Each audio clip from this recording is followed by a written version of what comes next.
देखिए रहुआ लोगन के घबराए की जरूरत नहीं खे। ये दवा मंगा ली जी और समय समय पे दें, सब ठीक हो जाए। अच्छा हम चला जाए।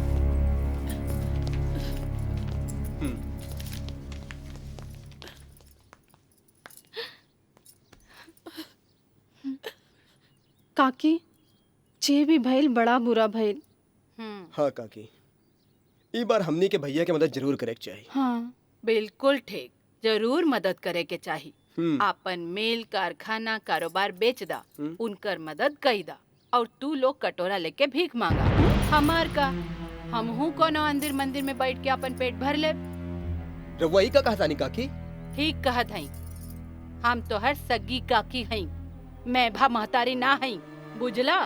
काकी रहुआ कहे के मतलब कि बड़का भैया जौने हाल में बाड़े हमने की हुई हाल में छोड़ दी ही। अरे का बड़का भैया लगौले हुआ? अरे तू लोग खुद बड़ा हो गईला, अपन भविष्य के तोहे खुद सोचे देखे के चाही, बुझला? ठीक कहत बाड़ू काकी। यदि भैया के हमनी के भविष्य के इतना चिंता रहत तो ई हवेली गिरवी कबो न रखतिन, और कबो ई भी ना सोचलिन कि हवेली ना रहे तो हमनी के कहाँ जाइब। ठीक है। तोहनी के बाद हमरा समझ में आ गई, बाकी का करे बा सब पता बा हमके। आई आई राजन बाबू आई। नमस्ते। बिराजी बिराजी प्रणाम। और मैनेजर बाबू रउआ काहे खड़ा बानी? रउआ बैठी। राजन बाबू रउआ हमरा घरे आईनी, ई तो हमरा ला बड़ा सौभाग्य के बात बा। ली चाय पीही। अरे एकर का जरूरत। बिस्कुट खाई चाय पीही। अरे रउए बहाने एक कप चाय हमरो के मिल जाई। वैसे अगर रउआ शाम ढलला के बाद आईती ना तो मजा कुछ औरो आई। अरे मैनेजर बाबू, अजी राजन बाबू के कबो हमरो महफिल में लेके आई। अरे नहीं नहीं, रउआ हमसे उम्र में बड़ा बानी, रोहरी महफिल में हमार कौन का। अरे राजन बाबू, अरे बड़ छोट कुछो नानू होला भाई। आ एक तरह से देखल जाओ तो बड़ उहे होला जे सबके एक समान एके नजर से देखेला। और वैसे भी राजन बाबू, हम काली कपाली आ रउआ में कौनो फर्क ना समझीला। ई तरह और बड़प्पन बा का मैनेजर बाबू? रउआ चिंता मत करी, राजन बाबू के लेके हम जरूर आई। ठीक बा, अब हमनी के चले के इजाजत दी। ठीक बा, लेकिन आयब जरूर। हाँ हाँ बिल्कुल। चलिए प्रणाम। बैठी।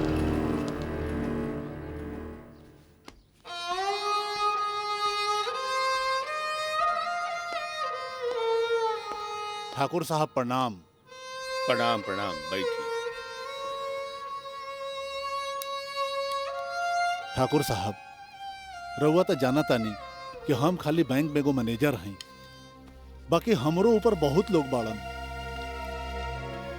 रउआ सोचत हो कब की हमार पैसा डूब गए, बाकी ठाकुर राज नारायण सिंह के जवान पत्थर के लकीर बा। बैंक में हमार जमीन के कागज पड़ल बा। बात रहल इंस्टॉलमेंट के तो वो भी दिया जाए। राघव, राघव। हाँ भैया। जी भैया। इनका के 5 लाख रुपया दे दो। भैया इतना बड़ा रकम तो अभी ना हो पाई, काहे के सारा पैसा बिजनेस में इन्वेस्ट हो गइल बा। हाथ एकदम खाली बा भैया। ये रउआ का कहता नहीं राघव भैया? साहब जी रउआ लोगन के दौलत के समुंदर दे देनी, आज ओकरा में से 4 बूंद पानी मांगता नहीं, तरवा इनकार करता नहीं। ये अच्छा बात नहीं है राघव भैया।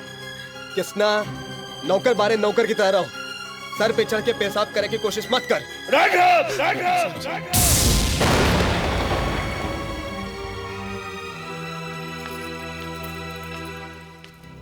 सुनी जी, इली दे दी इनका के। पार्वती ई का करत तारू? अब कुछ मत कही जी।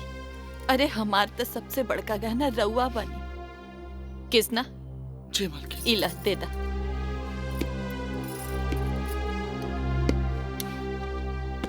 एक किस्ता जी।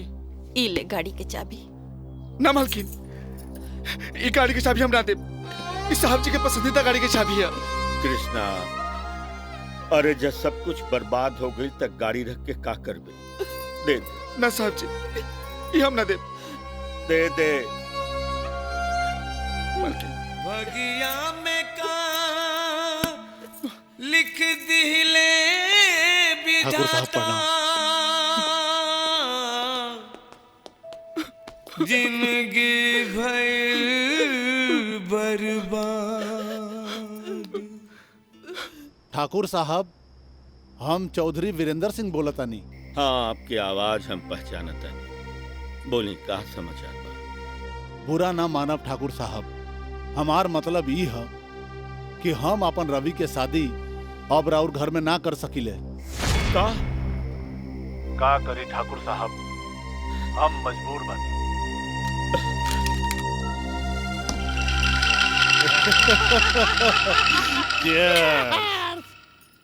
काकी तू एकदम ठीक कहलू अपना तरफ से। और का? हमनी गलत रहनी सा। अरे ऊ तो हमहन के दबा के रखले रहलन। बुझाए नौकर है हमहन। सब कुछ हुकूमत उनकर। खा बाबू।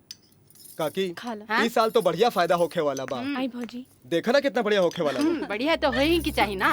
खाला इहो ले ला।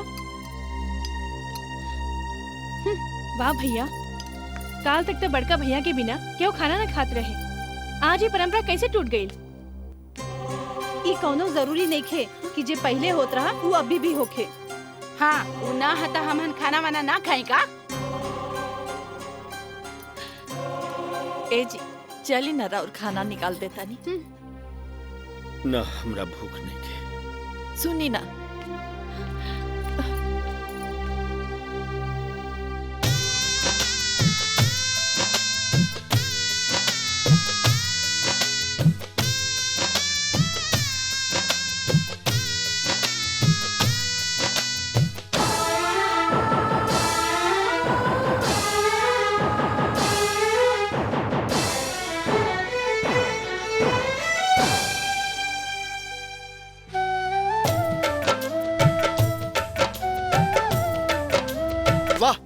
राघव भैया वाह, साहब जी की जिंदगी में पतझड़ के मौसम का आ गई और वो लोग तो मुँहे मोड़ लेनी। किसना जा हिया से, वरना अच्छा ना हुई। राघव भैया अच्छा हो सकता, बिल्कुल अच्छा हो सकता। इस समय मेरे वालों साहब जी के साथ मत छोड़ी। हम हाथ जोड़ के विनती करता नहीं, जौना पेड़ के तले वालों बचपन से जवान भईनी, वो पेड़ के मत मुरझाए दी। अब तू सिखाइबे कि हमनी के तरह जेल जाई। छोड़ा जाय द, काहे दे कौड़ी के नौकर के मुंह लगात बड़ा। रजनी भौजी, हाँ हम तू कौड़ी के नौकर हई, लेकिन ये बात सच बा कि एक औरत घर के नरक बना सकेले और स्वर्ग भी बना सकेले। रजनी भौजी, ये आशीर्वाद के तू स्वर्ग रहे था। बुझलो? जबान संभाल।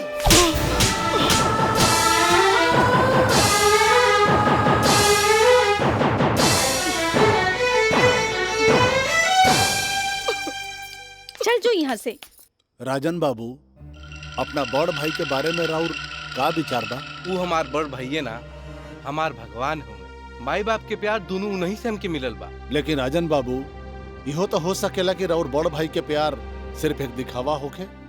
ई कैसन बात कहतनी? देखा राजन बाबू, हम तोहरा के आपन छोट भाई जैसन माने नी। बोला, आ जब हम तोहरा बारे में सोचब तब भले नु सोचब। हाँ? आ तू ये ठीक तरह से जाने ला कि ठाकुर राजनारायण तोहर सौतेला भाई होवन। वो हम जाने नहीं, जौनू हमरी खातिर कैले बने का कोनो सगा भाई कर सकेला?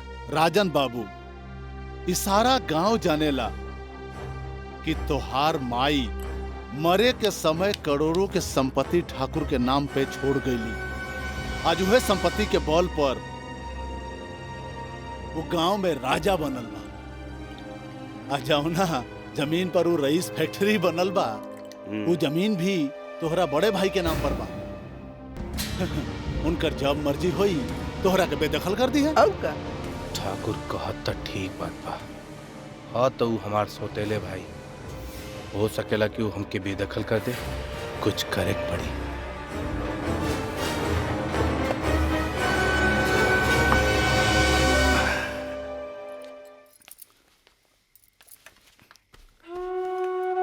साहब जी, साहब जी, साहब जी खाना लेल बनी, उठी खा ली। हम तोहरा के एक बार कहनी ना, हमरा भूख नहीं खे।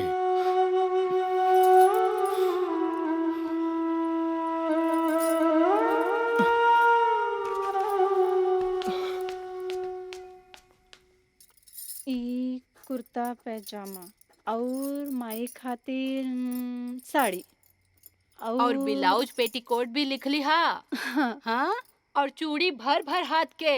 हाँ। अरे हाँ काकी काकी कितना दिन के बाद माई बाबूजी मामा मामी के साथ आवत बड़े, यही से खाए पिए के सामान और खाली हाथ थोड़ी ना भेजब। हाँ। बिल्कुल नहीं। मतलब और मतलब के लंबा खर्चा। हाँ। अरे का भाई लंबा खर्चा? अरे 15-20 हजार का हो, 40-50 हजार भी खर्च होई तो कोनो बड़ी बात नहीं। हाँ काकी। राघव बबुआ।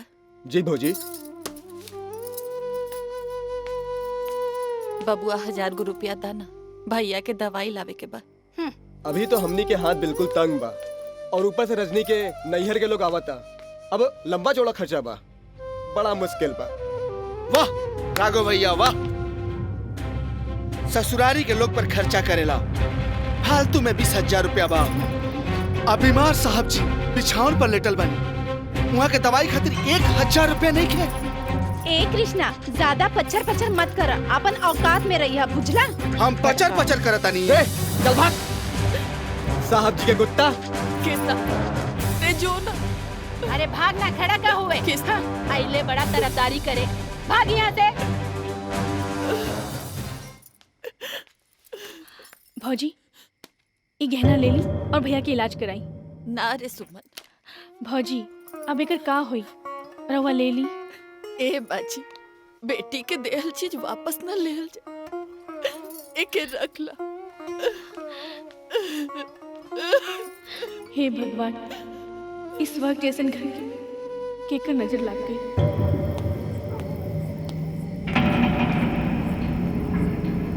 चैन के कितना मिली साहू जी?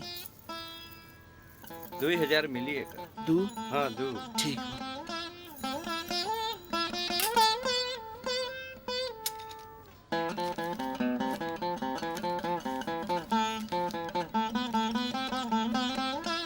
इला साहू जी ई चैन हमरा साहब जी के देहल निशानी है, एकरा के संभाल के रखे, हम फिर ले जाए। आपके बहुत बहुत एहसान हुई हमरा पर, प्रणाम। ठीक बा कृष्णा जी, हम एकरा बहुत संभाल के रखब। बहुत बहुत धन्यवाद। अरे हमार बेटी। भोला मत बंद, सीधे सीधे बताओ कि सुमन के गहना कहाँ बा। ठीक है कहा तानी, शुद्ध भोजपुरी में बोलता नहीं। अब चुपचाप बताइबे कि देख कृष्णा, हम तोहरा से आखिरी बार पूछा था, सच सच बता दे वरना। अरे एकरे जेबा में हाथ डाल के देखा, वही में रख ले होई। छोटी मालकिन हम राघव भैया ई का करता नहीं। ई कहा? हाँ अच्छा तो गहना बिक भी गई ना भौजी, वो तो हम। चुप, एक तो चोरी ऊपर से सीना चोरी, सफाई देता रे तू। अरे ई कुल का करत हुआ, पुलिस के बुलावा। ठीक कहत बाड़ू काकी, जब पुलिस आई ना, जब पूछी ना, तब बताई कि बाकी गहना कहाँ बा। भौजी का हम अपने घर में चोरी करें? अरे देखत का बाड़ा, पुलिस के बुलावा। रुक जा, हम अभी जिंदा बानी, घर में पुलिस ना आई। साहब जी देखे तानी, ई घर के लोग हमरा के चोर कहा था, का हम छोटकी मालकिन के गहना चुरा सकता नहीं? कृष्णा सब सच कहत बा। साहब जी। कृष्णा तू घर से निकल जो और दोबारा अपना मनहूस शकल लेके तू कब हमारा सामने मत आई है। साहब जी, मालकिन देखा तानी, हमरा के साहब जी मनहूस कहा तानी, कहा मनहूस है मालकिन, कहा मनहूस है। हम बहुत बड़का चोर है, हम छोटकी मालकिन की गहना बेच के खा गई नहीं। अब तो हम तबे जाए, जब घर में पुलिस आई, हमरा के उल्टा टांग के लटका के कूट कूट के मारी, तब पे हम जाए घर से साहब जी, तब पे हम जाए। तोहार वजह से हमरा दामन में दाग लग गई, निकल जाओ यहाँ से। बस साहब जी बस, हमरा चलते हुआ दामन पर दाग न लगी साहब जी, दामन पर दाग न लगी। अब हम जाता नहीं, अपन मनहूस शकल कबो न देखा, कबो न देखा अपन मनहूस शकल, हम अपन मनहूस शकल अब कबो न देखा। हम जाता नहीं, दिल टूट गए दिल।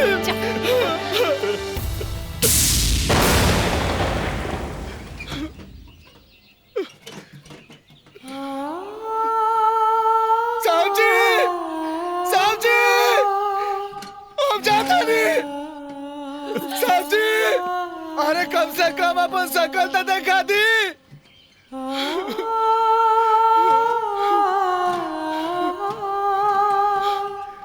मालकिन, मालकिन, अरे वो तो सुनत पानी नू, अरे वो तो अपन शकल दिखा दी।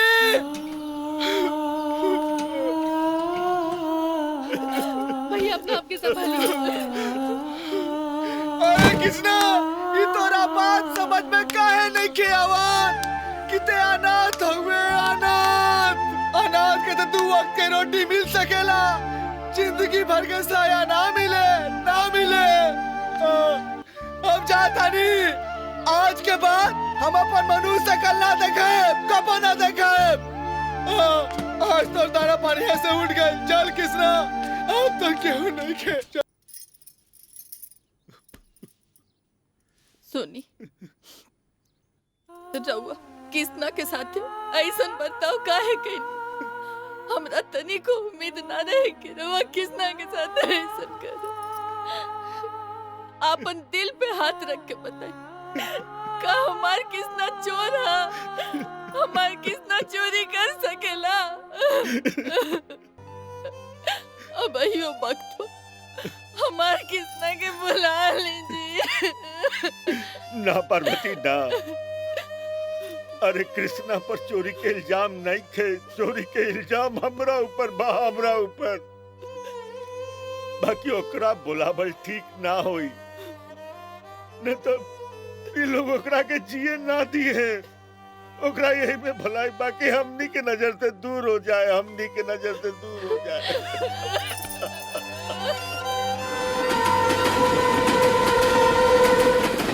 छछने लजियरा बरसे लखियां आवेला तो हर याद।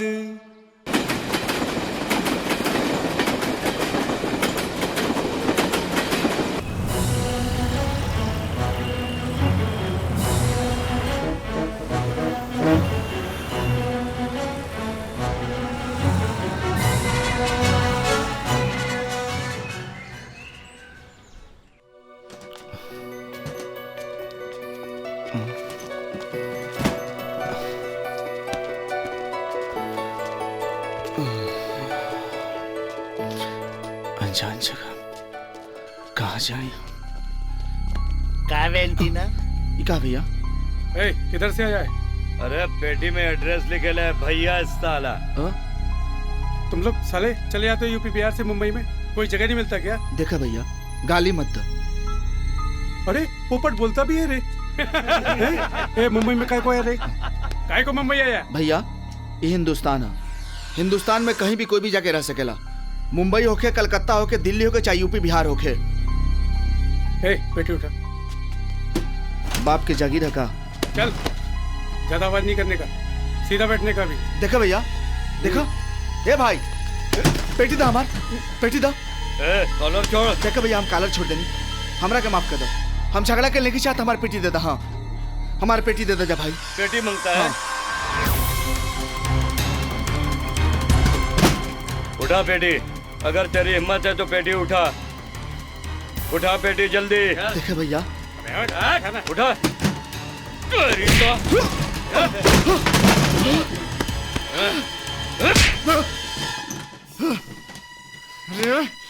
टोनी के सामने हाथ जोड़नी, पैर पकड़नी ना समझ ला जा। और भी भोजपुरिया अपन हाथ खुला था।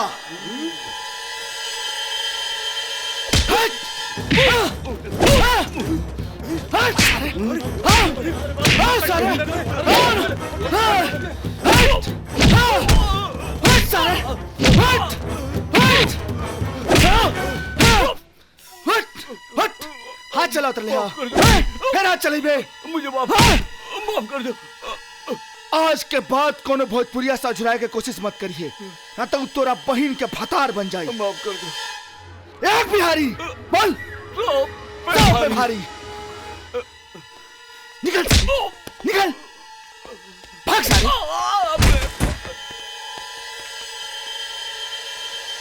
वाह, का बात है भैया, का बात है, का बात है। अरे भाई ई बक्सा में ऐसन का बा कि तू तो मारकाट मचा दी हला।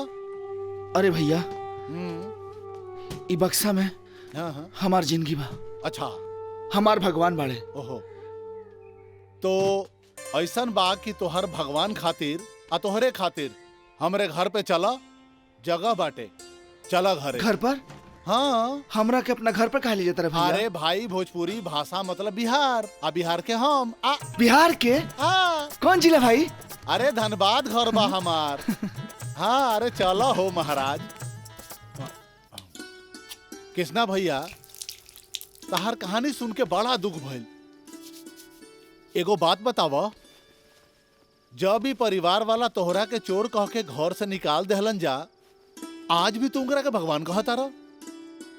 भैया भगवान के पूजा तो हर हाल में होला, चाहे वो अपना भक्त के सुख देस चाहे दुख। खैर अपना बारे में तो कुछ बताओ, खाली हमरे बारे में पूछबा? अरे कृष्णा भैया हमार कहानी थोड़ा लंबा बा। अरे धनबाद बिहार से एगो लड़की के प्यार में आ गई मुंबई में डांसर बने। आ मेहनत करत करत आज कोरियोग्राफर हैं। ई कोरियोग्राफर का होला? कोरियोग्राफर तोहरो ही हाल बा। कोरियोग्राफर मतलब होला फिल्म लाइन में हीरो हीरोइन के डांस सिखावल। फिल्म लाइन में? हाँ। ए भैया ई फिल्म लाइन में हमरो कोनो काम मिल जाई? अरे जब आइए गइल बाड़ा तो कोनो न कोनो उपाय लगा दे पक्का। तो हम कब आई? काल्हे आजा, काल्हे तोरा के काम पे लगा दे। अच्छा भैया ई तोहार खाना बड़ा बढ़िया लगल। हाँ। अच्छा हम चलत हनी, इजाजत। अरे रे रे रे रे रे रे रे कहाँ जेबे इतना रात के मुंबई शहर में? भैया इतना बड़का शहर में कहीं ना कहीं कोनो ठिकाना तो मिलिए जाए। अरे रुका, ई खोली देखे में छोटा जरूर बा, मगर एमे दो आदमी के रहला में कोनो दिक्कत नहीं खे, बुझाइल? तोहारी खोली जरूर छोट बा, लेकिन तोहार दिल बहुत बड़ान बा। अरे ई भोजपुरिया के दिल ह, दिल दरिया बाकी सब समुंदर। गलती से भी मिस्टेक ना हो सकत ह।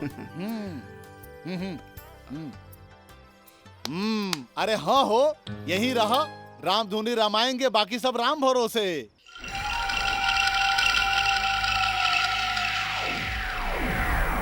कितना की बोली? 70 लाख से बोली शुरू करा। 70 लाख एक, 70 लाख दुई और 70 लाख 75 लाख 75 लाख एक, 75 लाख एक, 75 लाख एक। केहू हा एक के ऊपर बोले वाला? केहू हा 75 लाख दुई, 75 लाख दुई, 78 लाख 78 लाख 78 लाख 78 लाख 78 लाख। एकरा ऊपर केहू बा? 80 लाख 80 लाख 80 लाख एक, 80 लाख एक, 80 लाख दुई। एकरा ऊपर बा केहू बोले वाला? 85 लाख 85 लाख एक, 85 लाख एक। केहू बा एक ऊपर बोले वाला? 90 लाख 90 लाख एक, 90 लाख एक, 90 लाख दुई, 90 लाख दुई, 90 लाख तीन। आज से ये हवेली ठाकुर जंग बहादुर सिंह के भाई, जंग बहादुर सिंह के भाई, जंग बहादुर सिंह के भाई।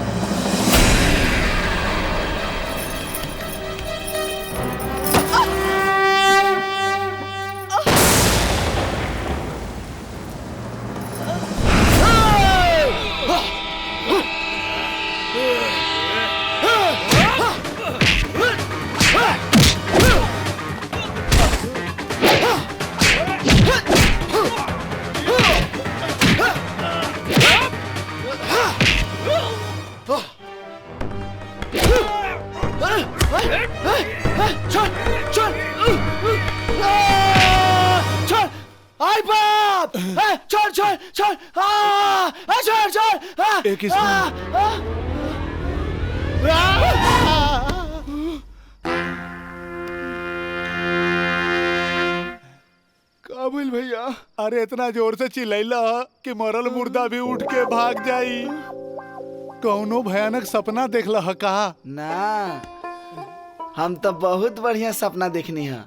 हम देखनी है फिल्म इंडस्ट्री में हीरो बन गइल बानी आ विलन सन के साथे फाइट करतानी, लेकिन इन मौका पर एगो विलन आके हम गलत बात देला। अरे तोहरा गर्दन के तम चूल्हा में झोंक दे महाराज।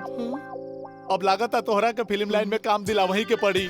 सुना, काल चलिया हमरा जोरे सेट पर एगो डायरेक्टर बाड़े जान पहचान के, वहाँ तारा कम काम दिलवा दे। ठीक बा? अब सूझ जा। पक्का नु? अरे सूझ जा ये महाराज। पक्का नु भैया? अरे हट हट, नींद खराब करके ससुरा सुतेला ना। सूझ जा। छछने लजियरा बरसे लखियाँ आवेला तो हर याद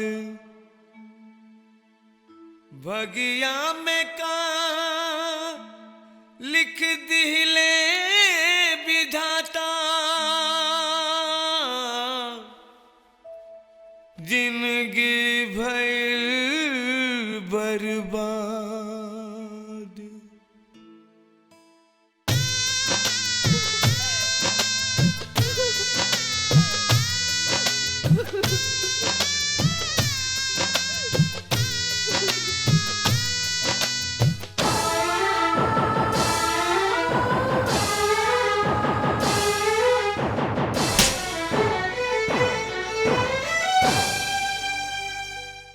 ठाकुर के बर्बादी के नाम पर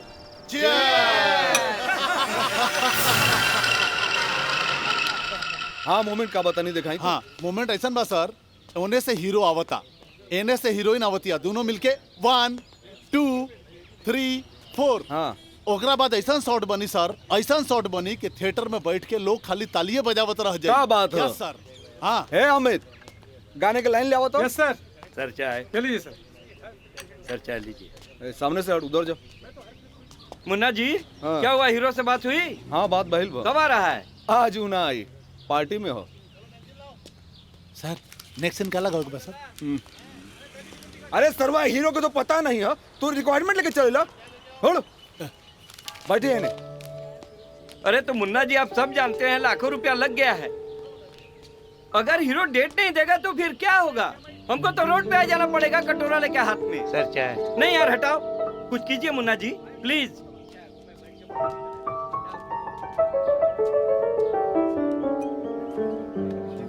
चाय गरम गरम चाय। मुन्ना भैया चाय पिया मलाई छाट के।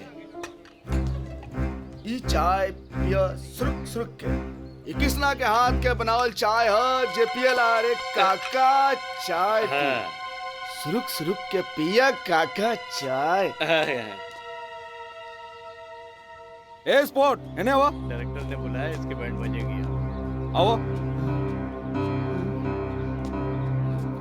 ई रहल हमारी हीरो। अरे तो स्पॉट बॉय है।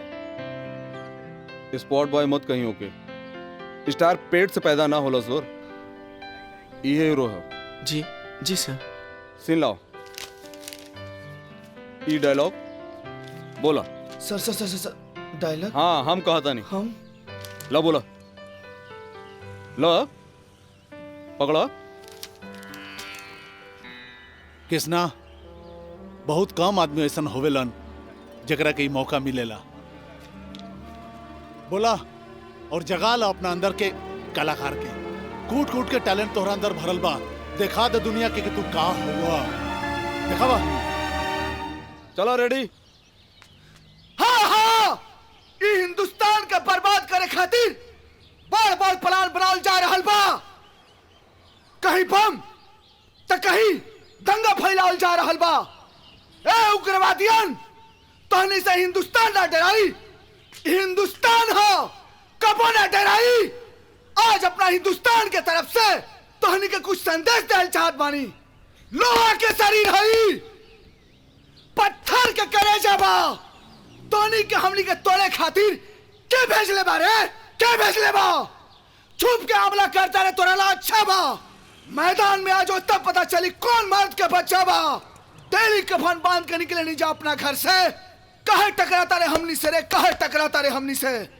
राम जी इंसान के मार के मंदिर ना बनौले, ना खुदा मस्जिद बनाओ खातिर जमीन पर आइले। तो तू काहे मारा तारा इंसान होके इंसान के? राम रहीम खुदे संभाल ली है अपना हिंदुस्तान के। ए भाई, अगर बने के बा तो ना हिंदू बना, ना सिख बना, ना ईसाई बना, ना मुसलमान बना। इस देश के अच्छा संतान बना भाई, इस देश के अच्छा संतान बना, इस देश के अच्छा संतान बना भाई, इस देश के अच्छा संतान बना, इस देश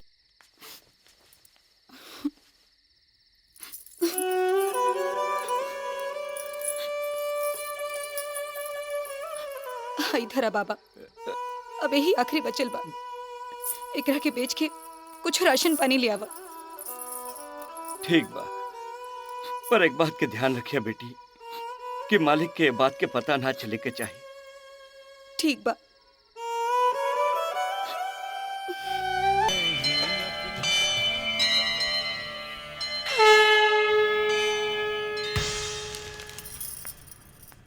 जी नमस्ते। नमस्ते। हम एजा नौकरी खातिर आइल बानी। हमके नौकरी मिली का? नौकरी की जगह खाली नहीं है। हम कुछो करब, ज्यादा तनख्वाह ना मिली तब वो चली। हम बहुत परेशानी में बानी, हमके नौकरी की बहुत जरूरत बा। परेशानी? ऐसा कौन परेशानी बा? हमरा से कहा, तोहरा नौकरी करे का जरूरत बा? तू इतना सुंदर बारू, जवान बारू, फिर भी तोके नौकरी करे का जरूरत बा? तू चाहबू तो तोहरा के रानी बना के रख ले। सुना, अरे बात सुना, रानी बन जा, हमार रानी बना के रखा। वो सुना,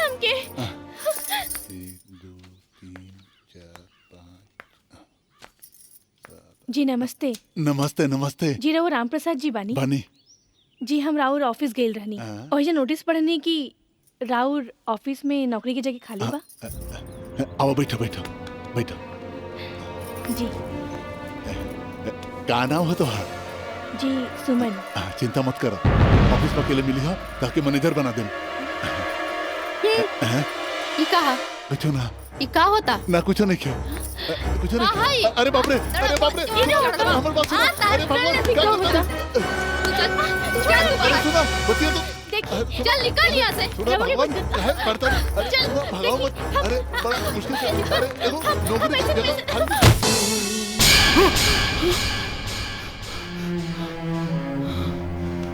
साहब जी,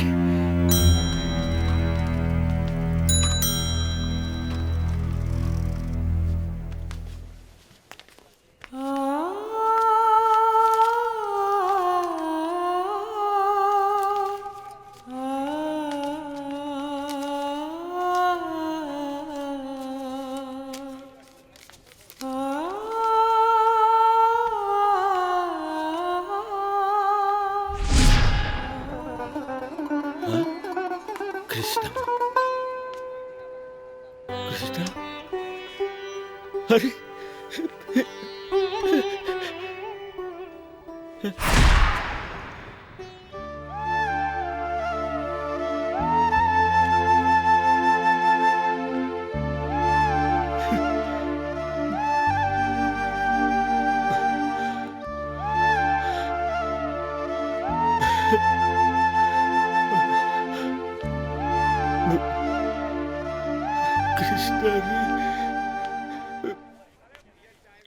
हाँ, तोहरा बिन मनवा ना लागी। जी मास्टर। सुन ला सजनिया है।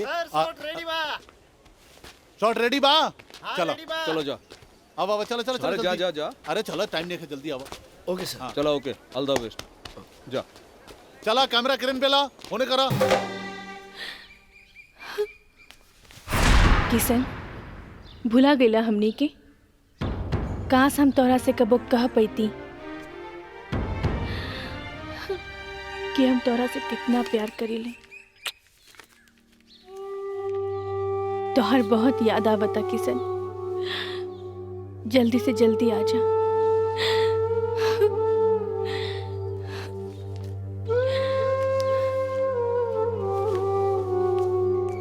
भगवान जाने, मालिक पता नहीं कहाँ चल गया। हाँ बाबूजी।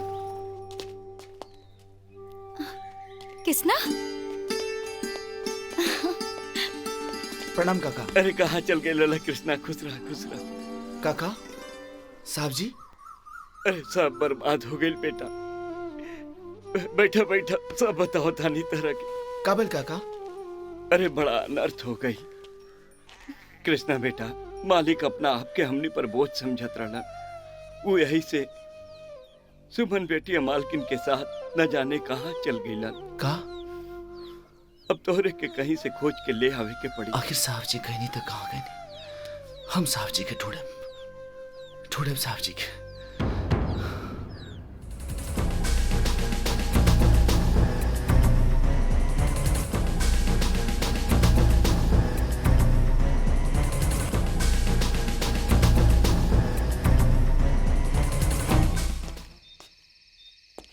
मैनेजर साहब प्रणाम। अरे कृष्णा तू आओ आओ बैठी। मैनेजर साहब ये सब कैसे हो गई? हम जेकर नमक खैनी ओकरे साथ गद्दारी कर देली।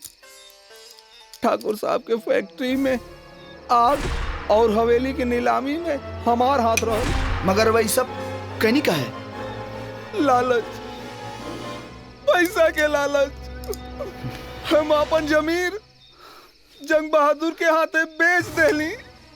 उहे फैक्ट्री में आग लगौले और आशीर्वाद के मालिक बन के बैठल बा।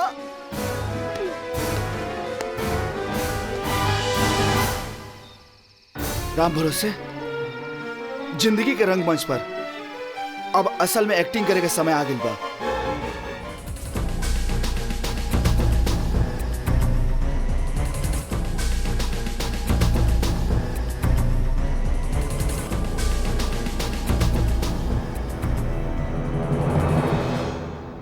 भैया जी इस साथ ठेकेदारवा तो एकदम सुधर गई। वो सरऊ के इलाजो तो ऐसा हो गई। सरऊ की नानी मरी जे फिर कबो ऐसा गलती करी।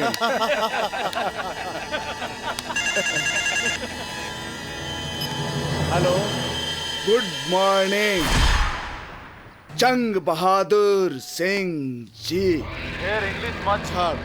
क्या बोलता रे? एक खरीदार तोहरा पास जो आशीर्वाद हवेली बा, हम ओकरा के खरीदल चाहत बानी। हम बेचम तब नु। काहे ना बेचब? काहे कि हवेली जंग बहादुर सिंह के जीत के निशानी है। जंग बहादुर सिंह जी, जीत कब हार में बदल जाए पता भी ना चलेला। का मतलब? मतलब ई कि हर चीज के एक कीमत होला। तो हरा चीज के का कीमत बा? जब हमरा बेचही के नहीं खे तो दाम का बोली? 2 करोड़ रुपया नगद कैश मिले तबो ना। के बोला ताड़ा? ई हवेली लेके तू का करबा? अरे आम खा, गुठली गिलना से का फायदा? एगो पागल ई हवेली के 2 करोड़ रुपया कीमत देत बा। का करी? बेच दो भैया। बेच दी? बेच दो। हाँ। ठीक बा, हमरा मंजूर बा। तो जाके अपन दरवाजा खोला। वहाँ हमारा आदमी पैसा और कागजात लेके पहुंचल बा। रे नरकटुआ। हाँ मालिक। देख तो दरवाजा पर क्या आइल बा? हाँ मालिक। ओकरा का ठीक से बैठाओ।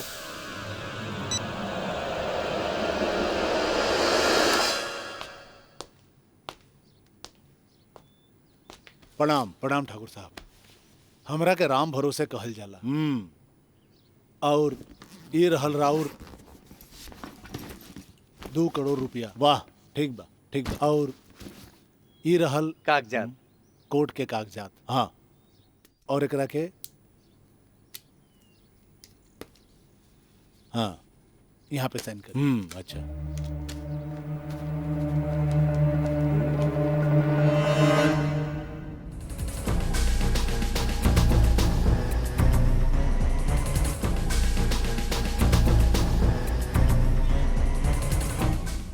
हेलो के जाके देख गोदाम पे अगले दो पर्सन भेल बड़े। का भेल गोदाम के? आग लगल बा। और का काका की ना जाके देख। तू क्या है रे? हम तो हर दुश्मन बोला तानी बाबू।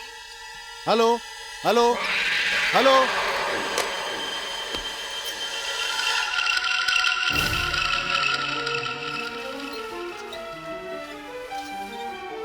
चल। अरे ये क्या हो गई? आग कैसे लग गई? हम तो लूट गए नहीं, बर्बाद हो गए नहीं। गजब हो गए मालिक। हेलो। चिल्लो चिल्लो और जोर जोर से चिल्लो जंग बहादुर। यह तो चिल्लाहट सुने खातिर ता हमार कान तरसत रहे। जंग बहादुर इतना जोर जोर से चिल्लो हरामी कि तोरा चिल्लाहट से तोरा कान के चदरा फाट जाए। के बोला था? हमार छोड़ आपन सोच। जे 2 करोड़ रुपया हवेली बेच के मिलल बा, अगर उहो ना रहल तब मतलब ना हवेली ना पैसा। ते तक कंगाल रे सारे, ते तक कंगाल।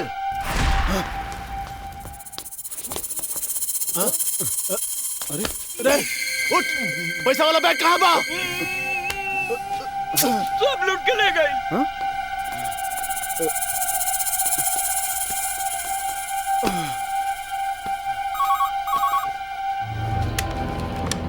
हेलो जंग बहादुर, ये दौलत है एक झूठी माया, केहू के साथ ना देला। जब वक्त बिगड़ जाला तो एक पल में हर खुशी छिन जाला। के बोला ताड़े? बस एक बार अपन नाम बता दे खाली। ठाकुर श्री राज नारायण प्रताप सिंह। उनका के तो तू भुला ना पैबा। हम उनकरे सेवक किसना बोलत बानी, उर्फ किशन कुमार। जंग बहादुर, जवन तू बर्बादी के बही खाता शुरू कैले रहलन लिखल, आज हम वह बही खाता में तोरा बर्बादी के कहानी लिख देनी। जंग बहादुर कौना ताकत के नाम है ते ना जाने लिस बच्चा। हम ऊ चिरई हई जे हरियर पेड़ पर भी बैठ जाए तो वो पेड़ टुंडगी से जड़ तक सूख जाला। सुन ले, जंग बहादुर नाम है हमार। चुप सारे। जंग बहादुर नाम है हमार।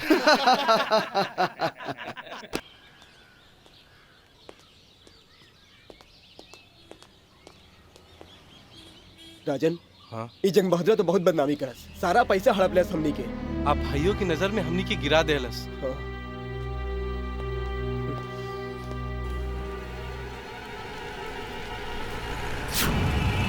साहब जी, रुक रुक, गाड़ी रोक, गाड़ी रोक, रुक।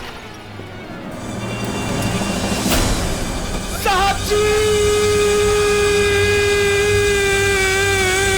साहब जी, साहब जी, ये क्या हो गए साहब जी? साहब जी क्या हो गए? ये क्या हो गए साहब जी? ये क्या हो गए? अरे कृष्णा, तू लौट जाओ कृष्णा। अरे हम अपना खातिर भी पराया हो गई नहीं। ए बाबू, तोरा के कुछ मत हो जाए। अरे हम तो बहुत मनहूस बानी। ना साहब जी, राहुल साया कैसे मनहूस हो सकेला? एक रोड के इंसान के इतना बड़ा आदमी बना देनी। राहुल साया मनहूस ना हो सके साहब जी, मनहूस ना हो सके साहब जी। बड़की मालकिन और छोटी मालकिन कहाँ बनी? चली साहब जी, सब कोई राहुल इंतजार करता। चली, ले चली मालकिनी के पास।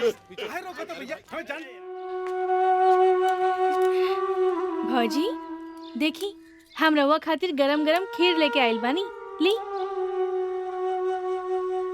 हाँ। अच्छा बाना? और खाई। मालकिन, छोटी मालकिन। हाँ? किसना? देखो था, अरे कृष्णा आइल बा।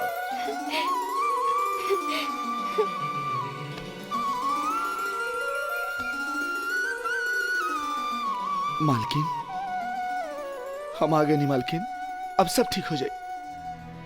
कुछ बोलत कहने की मालकिन।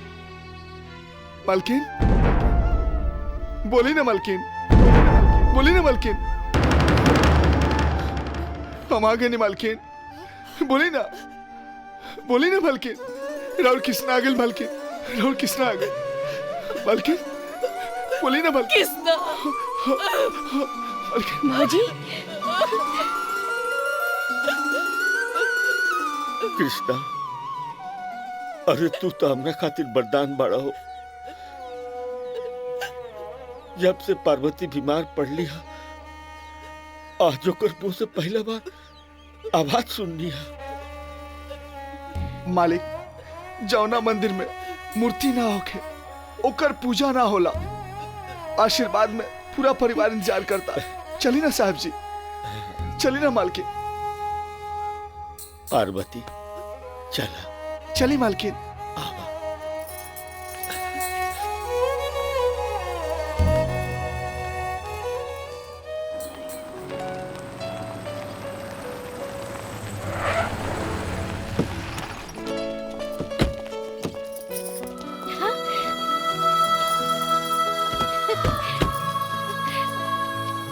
भैया। कृष्णा। जी साहब जी। अरे इता हम सपनों में ना सोचले रही कि हम अपन जलल फैक्ट्री के दोबारा सही सलामत देख सकब। साहब जी इ तो सब रउरे आशीर्वाद से बा।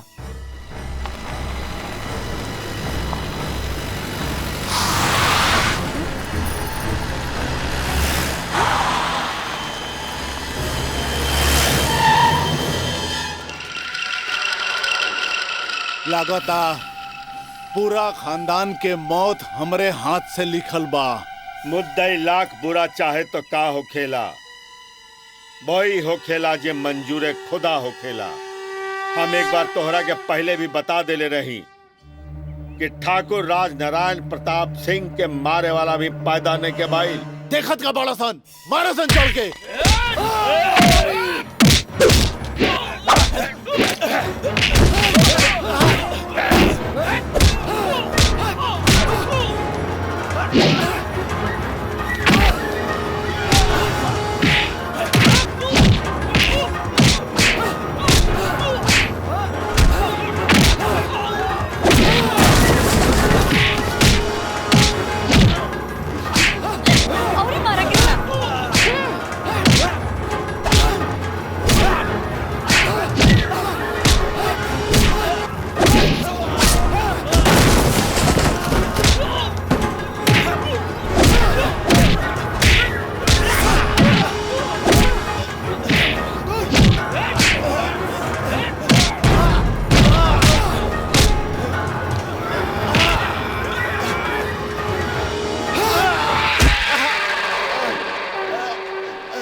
ठाकुर कुत्ता।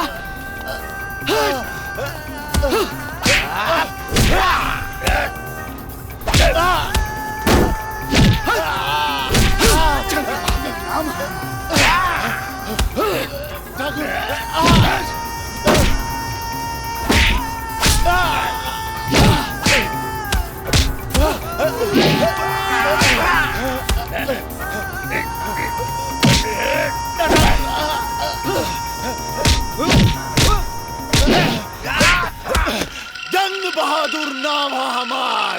जंग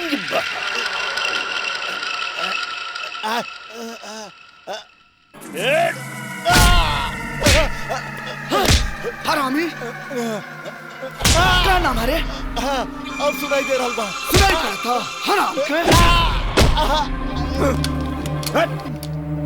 निकल बे चल। ए कृष्णा छोड़ दे हमरे भैया के, ना तो तोरा साहब के भाई को उड़ा दे। ओ काली उठा भैया मारा सारन के। जंग बहादुर नाम है हमार।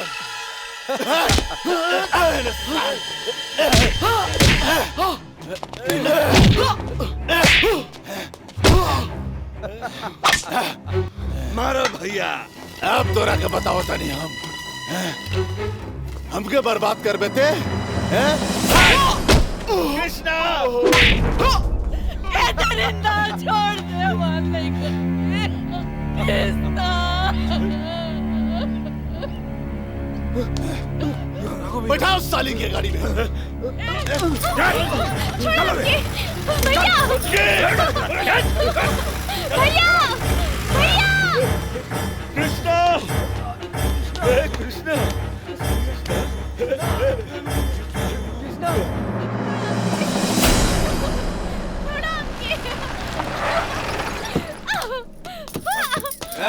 ले आओ साली के। ले आओ।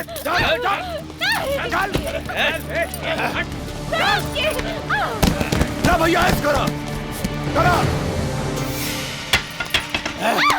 के बताई तो के हैं? ए जन बहादुर हमरा के छोड़ दो ना तो हमार कृष्णा आई ना तोरा की जान से मार दी। अरे तोहार कृष्णा तो कब के मर गई। जंग बहादुर नाम है हमार। जन बहादुर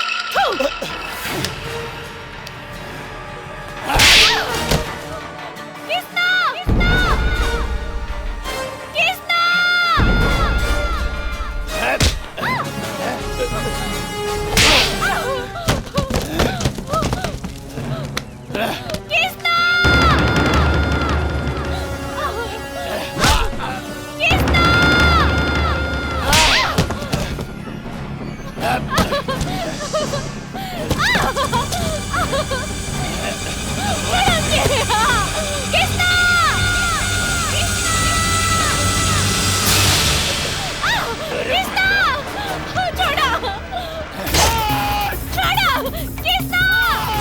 नखरा छोड़ दे।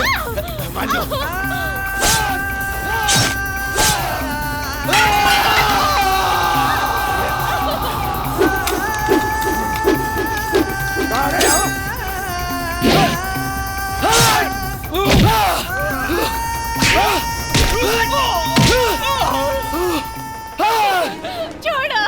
जंग बहादुर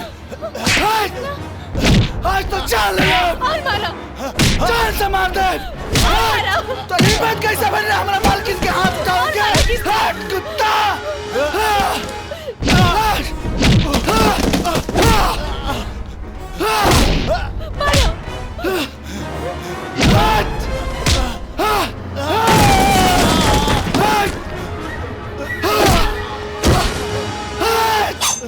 आज तुरा का चाल से मार दे।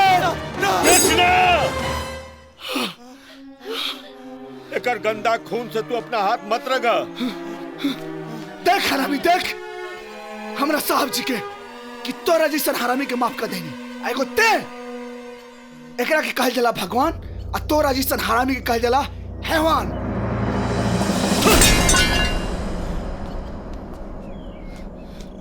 आओ कृष्णा। आपके आशीर्वाद से हमनी के परिवार में फिर से खुशहाली आ गई। असली खुशहाली तब आई जी जब सुमना कृष्णा के बियाह हो जाए। हम कुछ गलत करनी का ना, अरे तू तो हमार मन के बात छीन दे। तब फिर देरी कवना बात के बोलाई पंडित जी के। किशन भुला गईला हमनी के। काश हम तोहरा से कबो कह पैती कि हम तोहरा से कितना प्यार करीले। तोहर बहुत याद आवता किशन। जल्दी से जल्दी आ जा।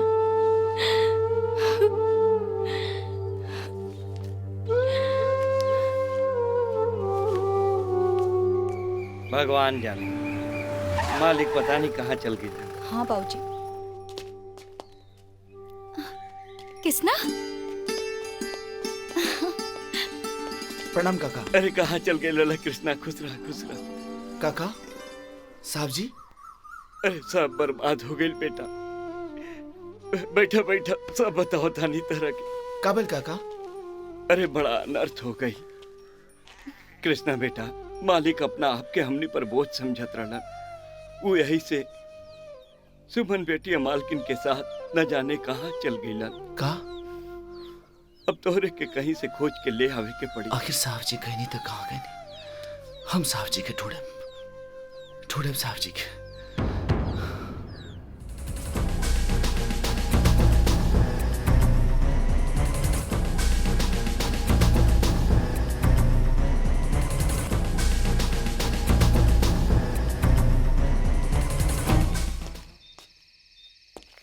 मैनेजर साहब प्रणाम। अरे कृष्णा तू आओ आओ बैठी। मैनेजर साहब ये सब कैसे हो गई? हम जेकर नमक खैनी ओकरे साथ गद्दारी कर देली।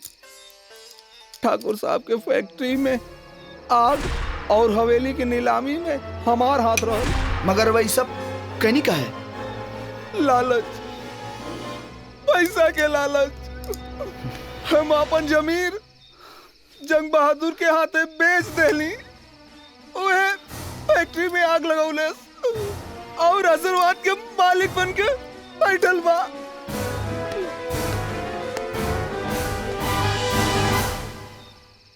राम भरोसे जिंदगी के रंगमंच पर अब असल में एक्टिंग करे के समय आ गइल बा।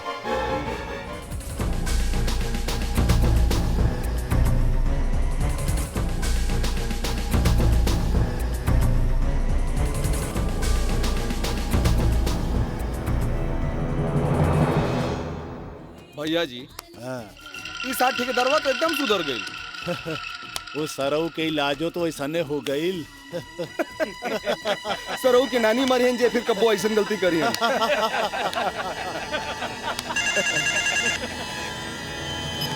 हेलो, गुड मॉर्निंग जंग बहादुर सिंह जी। इंग्लिश मत छाड़, के बोलता रे? एक खरीदार तोहरा पास जो आशीर्वाद हवेली बा, हम ओकरा के खरीदल चाहत बानी। हम बेचम तब नु। काहे ना बेचब? काहे कि हवेली जंग बहादुर सिंह के जीत के निशानी है। जंग बहादुर सिंह जी, जीत कब हार में बदल जाए पता भी ना चलेला। का मतलब? मतलब ई कि हर चीज के एक कीमत होला। तोहरा चीज के का कीमत बा? जब हमरा बेचही के नहीं खे तो दाम का बोली? 2 करोड़ रुपया नगद कैश मिले तबो ना। के बोला ताड़ा? ई हवेली लेके तू का करबा? अरे आम खा, गुठली गिलना से का फायदा? एगो पागल ई हवेली के 2 करोड़ रुपया कीमत देत बा, का करी? बेच दो भैया। बेच दी? बेच दो। हाँ। ठीक बा, हमरा मंजूर बा। तो जाके अपन दरवाजा खोला। वहाँ हमारा आदमी पैसा और कागजात लेके पहुंचल बा। रे नरकटुआ। हाँ मालिक।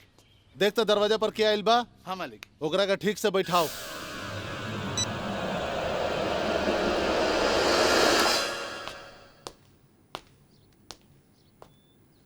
प्रणाम प्रणाम ठाकुर साहब। हमरा के राम भरोसे कहल जाला। और ये रहल राउर 2 करोड़ रुपया। वाह, ठीक बा ठीक बा। और ये रहल कागजात, कोर्ट के कागजात। हाँ, और एकरा के हाँ यहाँ पे साइन कर। अच्छा।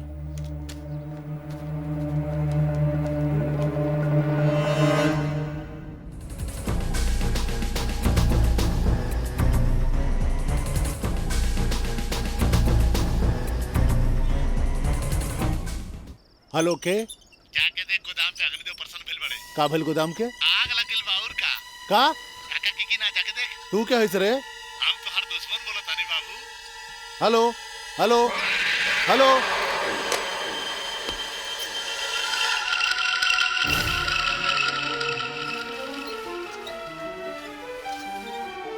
चल। अरे ये क्या हो गई? आग कैसे लग गई? हम तो लूट गए नहीं, बर्बाद हो गए नहीं। गजब हो गई मालिक। हेलो, चिल्लो चिल्लो और जोर जोर से चिल्लो जंग बहादुर। यह तो चिल्लाहट सुने खातिर ता हमार कान तरसत रहे। जंग बहादुर, इतना जोर जोर से चिल्लो हरामी कि तोरा चिल्लाहट से तोरा कान के चदरा फाट जाए। के बोला था? हमार छोड़ अपन सोच। जे 2 करोड़ रुपया हवेली बेच के मिलल बा, अगर उहो ना रहल तब मतलब ना हवेली ना पैसा। ते तक कंगाल रे सारे, ते तक कंगाल।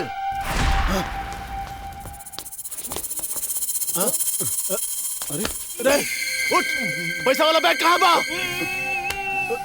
सब लूट के ले गई।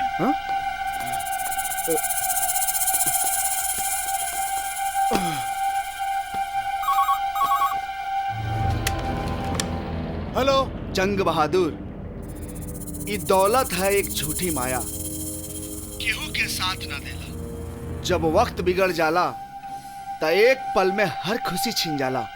के बोला ताड़े? बस एक बार अपन नाम बता दे खाली। ठाकुर श्री राज नारायण प्रताप सिंह। उनका के तो भुला ना पैबा। हम उनकरे सेवक किसना बोलत बानी, उर्फ किशन कुमार।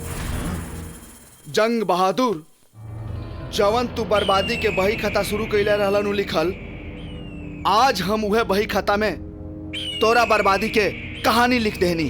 जंग बहादुर कौना ताकत के नाम ह ते ना जानेलिस बच्चा। हम ऊ चिड़ई हई जे हरियर पेड़ पर भी बैठ जाए तो वो पेड़ टुंडगी से जड़ तक सूख जाला। सुन ले, जंग बहादुर नाम है हमार। चुप सारे। जंग बहादुर नाम है हमार।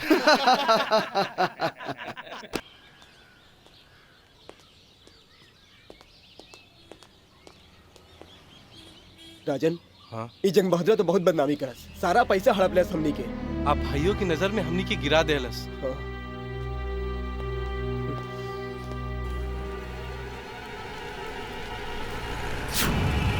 साहब जी, रुक रुक, गाड़ी रोक, गाड़ी रोक, रुक।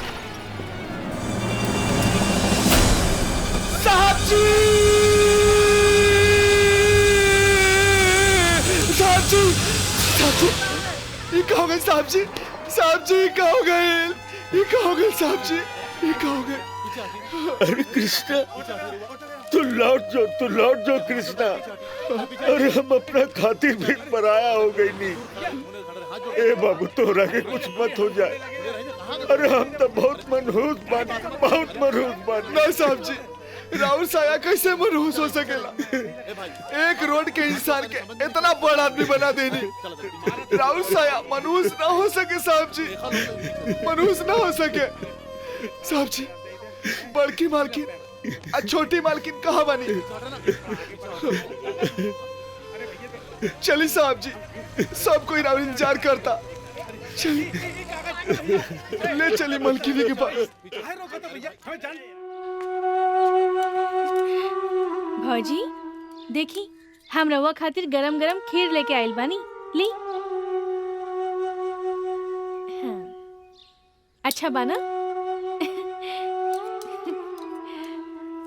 और खाई। मालकिन, छोटी मालकिन। हाँ? किसना? देखो था, अरे कृष्णा इल्बा।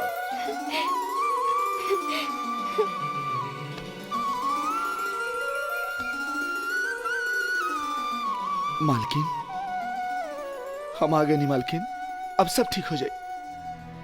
कुछ बोलत कहने की मालकिन? मालकिन बोली ना मालकिन, बोली ना मालकिन। हम आ गए नहीं मालकिन, बोली ना, बोली ना मालकिन। राहुल किसना आ गए मालकिन, राहुल किसना आ गए मालकिन, बोली ना मालकिन। किसना? भौजी कृष्णा, अरे तू तो हमरा खातिर वरदान बाड़ा हो। जब से पार्वती बीमार पड़ ली है, आज ओकर मुंह से पहला बार आवाज सुननी है। मालिक, जौना मंदिर में मूर्ति ना होके ओकर पूजा ना होला, आशीर्वाद में पूरा परिवार इंतजार करता। चली ना साहब जी, चली ना मालकिन। पार्वती चला। चली मालकिन।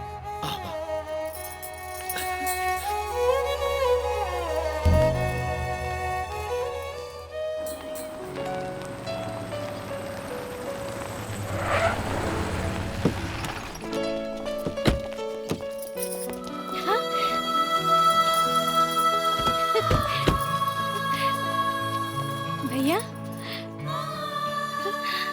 कृष्णा जी साहब जी।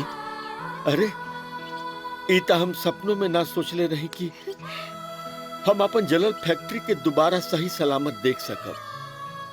साहब जी, इत सब रउरे आशीर्वाद से बा।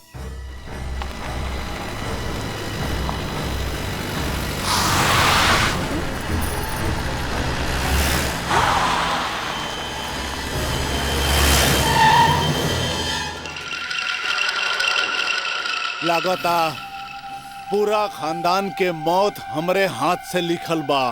मुद्दई लाख बुरा चाहे तो का हो खेला, वही हो खेला जे मंजूरे खुदा हो खेला। हम एक बार तोहरा के पहले भी बता देले रही कि ठाकुर राज नारायण प्रताप सिंह के मारे वाला भी पैदा नहीं के भाई। देखत का बड़ा सन मारा सन चढ़ के।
ठाकुर कुत्ता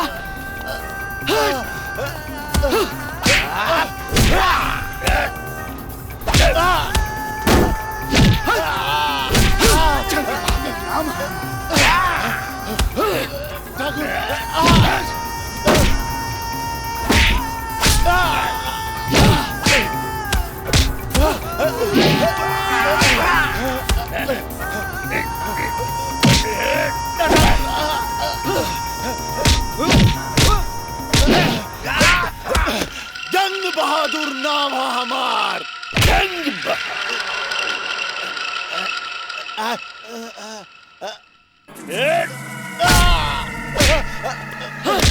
हरामी क्या नाम है? अब सुनाई दे रहा बा। सुनाई पड़ता हराम के। निकल बे, चल। हे कृष्णा, छोड़ दे हमरे भैया के, ना तो तोरा साहब के भाई को उड़ा दे। काली उठा भैया, मारा सारन के। जंग बहादुर नाम है हमार।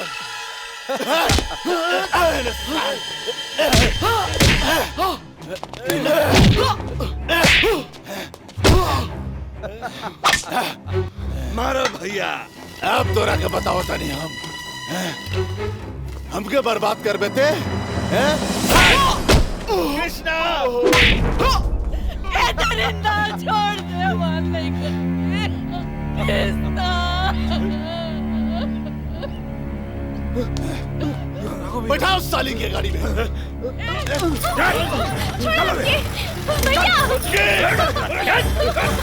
भैया भैया कृष्णा, हे कृष्णा,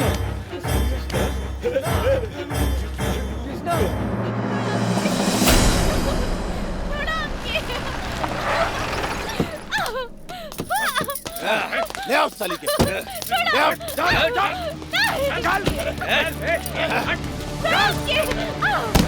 ना भैया ऐस करा करा। के बताई तो के? ए जन बहादुर, हमरा के छोड़ दो, ना तो हमार कृष्णा आई ना तोरा की जान से मार दी। अरे तोहार कृष्णा तो कब के मर गई। जंग बहादुर नाम है हमार। जन बहादुर?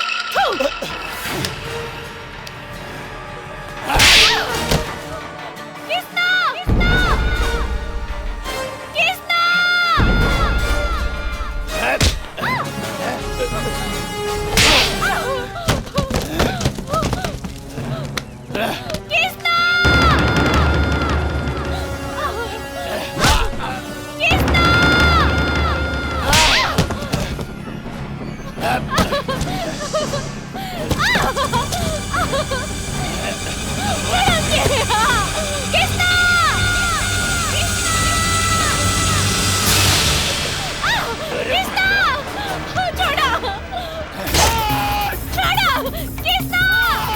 नखरा छोड़ दे। मान जाओ।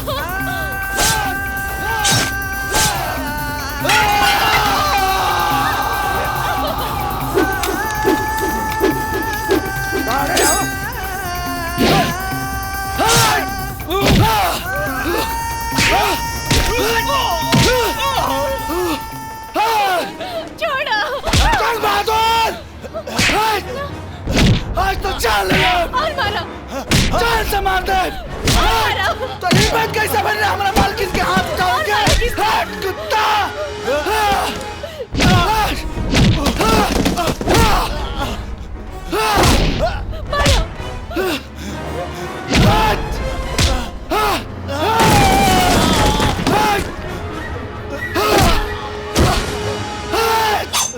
आज तुझे का चाल से मार दे।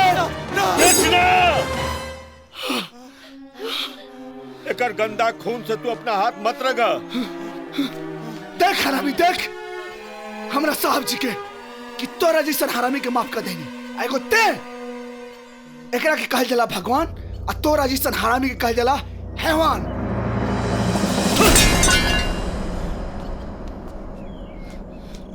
आओ कृष्णा। आपके आशीर्वाद से हमनी के परिवार में फिर से खुशहाली आ गई।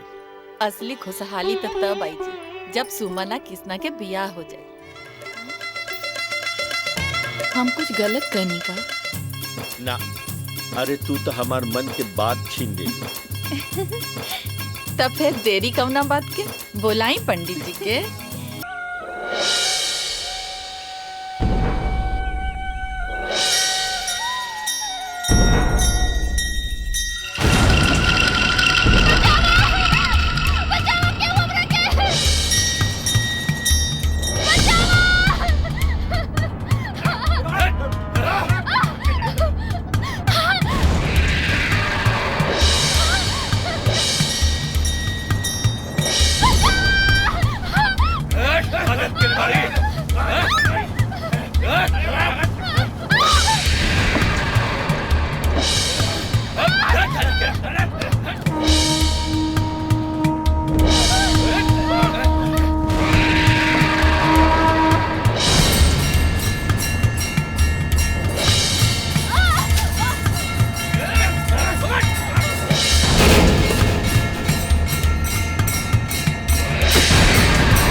बनवारी लाल जी, पंचायत के कार्रवाई शुरू करी। जी ठाकुर साहब जी, मामला ई गांव के रामकिशन सिंह के बेटी के इज्जत के बाद ठाकुर जंग बहादुर सिंह के भाई कपाली राधा की इज्जत लूट ले बा।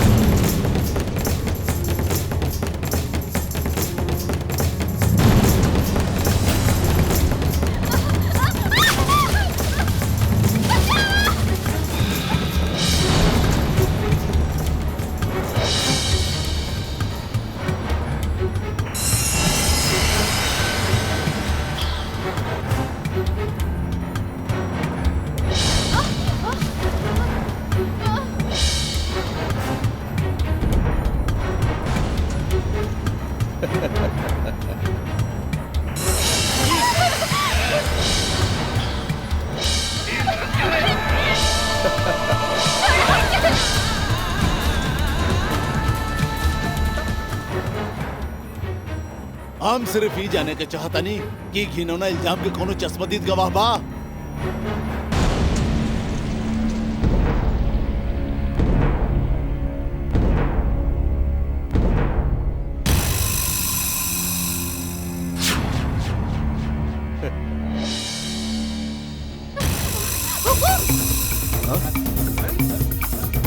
हाँ भाई चश्मदीद गवाह।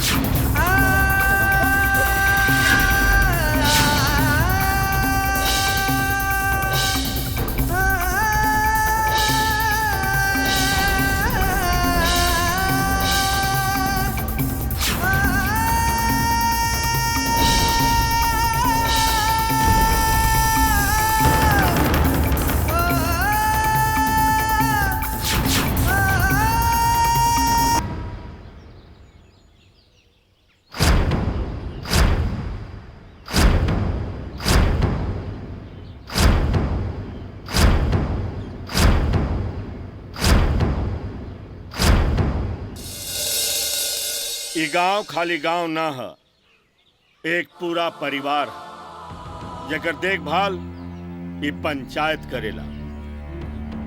अभी बात साबित हो चुकल बा कि गांव के बेटी के मान मर्यादा इज्जत कपाली सिंह लुटले बाड़ा। ये ऐसन कुकर्म बा जेकर भरपाई कोनो सजा से ना हो सकेला। एकरा खातिर ये पंचायत फैसला करता कि कपाली सिंह के उ लड़की के अपना घर के इज्जत बनावे के पड़ी, ओकरा से ब्याह करे के पड़ी। और ये पंचायत इहो फैसला करता कि अगर उ लड़की के कौनो तरह के परेशानी एकरा घर में भई तब ठाकुर जंग बहादुर सिंह के पूरा परिवार के हुक्का पानी ई गांव में बंद कर दिहल जाई। अमीर हो गरीब हो ई बात सबके होला, बेटी चाहे केहू के हो, इज्जत पूरा गांव के होला। आज तक हमार के बर्बादी भइल उस सब के कारण ठाकुर बा। पिछला इलेक्शन में हम हारे वाला ना रही, लेकिन ये ठाकुर के वजह से हमारा जीत से हाथ धोवे के पड़ गई। बड़े ईमानदार बनेला ना ओकरा के ईमानदारी के वो पाठ पढ़ाई ओकरा के हम कि ओकरा के ईमानदारी शब्द से भी नफरत हो जाई।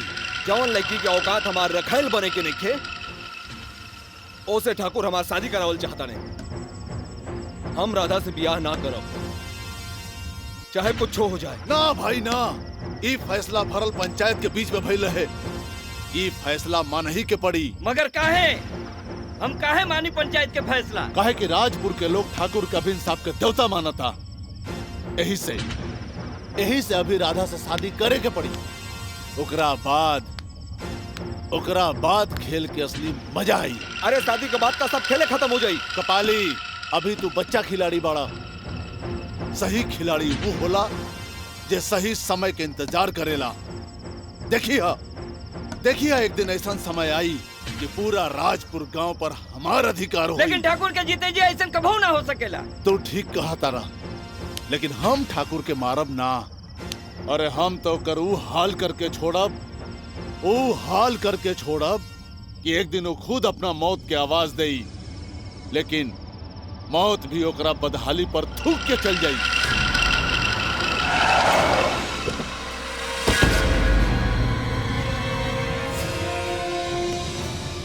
के हा भाई तोरा का भइल? हमरा से कुछ ना भइल, लेकिन तोरा के जरूर हुई ठाकुर साहब। तनिक नजर घुमा के देख ल।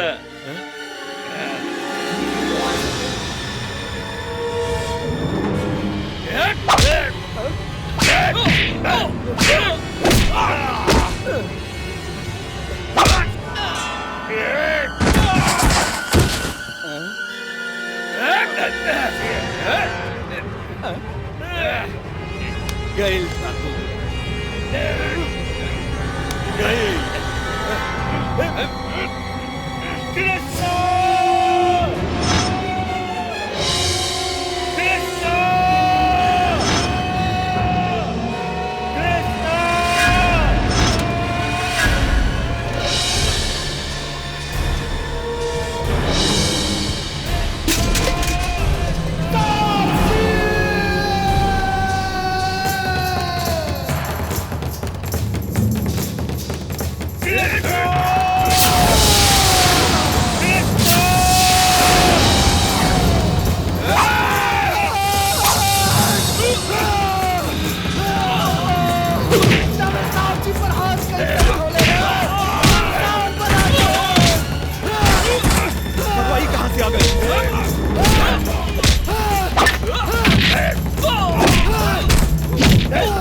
चलो भागा।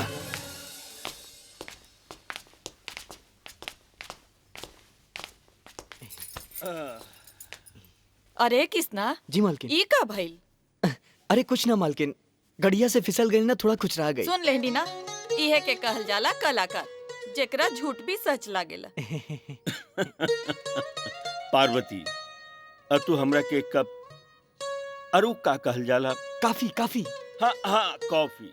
तू एक कप कॉफी हमरा के पिला दे। जी ठीक बा। अब सुना जी। छुटकी दिखाई नहीं पड़ा। साहब जी हमरा मालूम बा छटकी मालकिन कहाँ हुई हन। अदित मालकिन आज गांव में शूटिंग चलता, हम जाता नहीं शूटिंग देखे आ मालकिन के भेज देता नहीं। एकदम फिल्मची हो गई बा।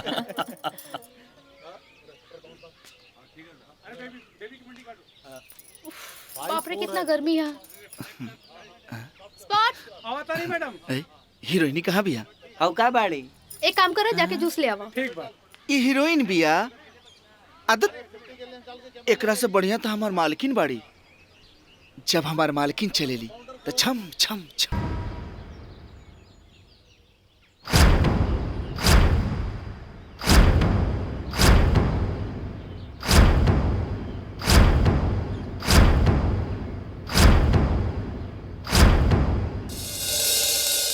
ये गांव खाली गांव ना है, एक पूरा परिवार है जेकर देखभाल ये पंचायत करेला। अभी बात साबित हो चुकल बा कि गांव के बेटी के मान मर्यादा इज्जत कपाली सिंह लुटले बाड़ा। ये ऐसन कुकर्म बा जेकर भरपाई कोनो सजा से ना हो सकेला। एकरा खातिर ये पंचायत ही फैसला करता कि कपाली सिंह के उ लड़की के अपना घर के इज्जत बनावे के पड़ी, ओकरा से ब्याह करे के पड़ी। और ये पंचायत ही हो फैसला करता कि अगर वो लड़की के कौनो तरह के परेशानी एकरा घर में भई तब ठाकुर जंग बहादुर सिंह के पूरा परिवार के हुक्का पानी ई गांव में बंद कर दिहल जाई। अमीर हो गरीब हो ई बात सबके होला, बेटी चाहे केहू के हो, इज्जत पूरा गांव के होला। आज तक हमार के बर्बादी भइल उस सब के कारण ठाकुर बा। पिछला इलेक्शन में हम हारे वाला ना रही, लेकिन ये ठाकुर के वजह से हमारा जीत से हाथ धोवे के पड़ गई। बड़े ईमानदार बनेला ना ओकरा के ईमानदारी के वो पाठ पढ़ाई ओकरा के हम कि ओकरा के ईमानदारी शब्द से भी नफरत हो जाई। जौन लड़की के औकात हमार रखेल बने के नहीं ओसे ठाकुर हमार शादी करावल चाहता नहीं। हम राधा से ब्याह ना करब चाहे कुछ हो जाए। ना भाई ना, ये फैसला भरल पंचायत के बीच में भइल है। ये फैसला मान ही के पड़ी। मगर काहे? हम काहे मानी पंचायत के फैसला? काहे कि राजपुर के लोग ठाकुर कबीर साहब के देवता माना था। यही से अभी राधा से शादी करे के पड़ी। ओकरा बाद खेल के असली मजा आई। अरे शादी के बाद का सब खेले खत्म हो जाई। कपाली अभी तू बच्चा खिलाड़ी बाड़ा। सही खिलाड़ी वो होला जे सही समय के इंतजार करेला। देखिए एक दिन ऐसा समय आई कि पूरा राजपुर गांव पर हमार अधिकार हो। लेकिन ठाकुर के जीते जी ऐसा कभू ना हो सकेला। तो ठीक कहा तारा, लेकिन हम ठाकुर के मारब ना। अरे हम तो करू हाल करके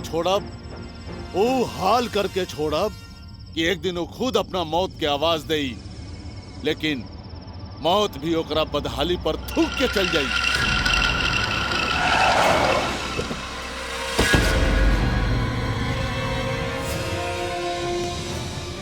के हा भाई तोरा का भाई? हमरा से कुछ ना भाई, लेकिन तोरा के जरूर है ठाकुर साहब। तनिक नजर घुमा के देख ल।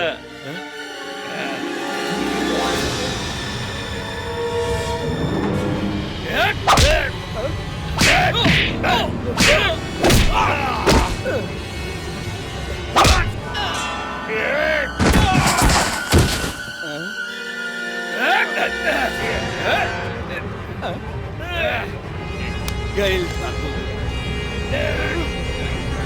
गैल।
अरे किसना जी मालकिन। ई का भइल?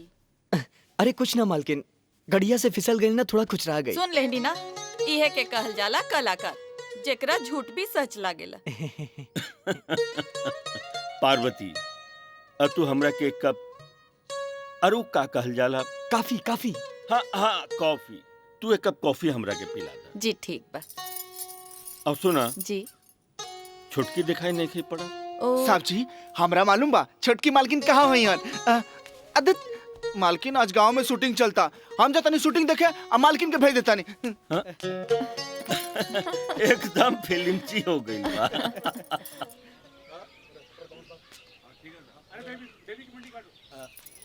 बाप रे कितना गर्मी है। स्पॉट आवता नहीं मैडम। हीरोइनी कहाँ बिया? हौ का बाड़ी? एक काम करो, जाके जूस ले आओ। ठीक बा। ये हीरोइन बिया। आदत एकरा से बढ़िया तो हमार मालकिन बाड़ी। जब हमार मालकिन चलेली तो छम छम छम मालकिन चोरी पकड़ल गईल। मालकिन अपना होके वाला राजकुमार के फोटो दिखाई ना। ए किसना, तोहार दिमाग खराब है का? हम तो ऐसे गावत रहनी है, वहाँ अपन फोटो देखती। अच्छा, हमरा से झूठ।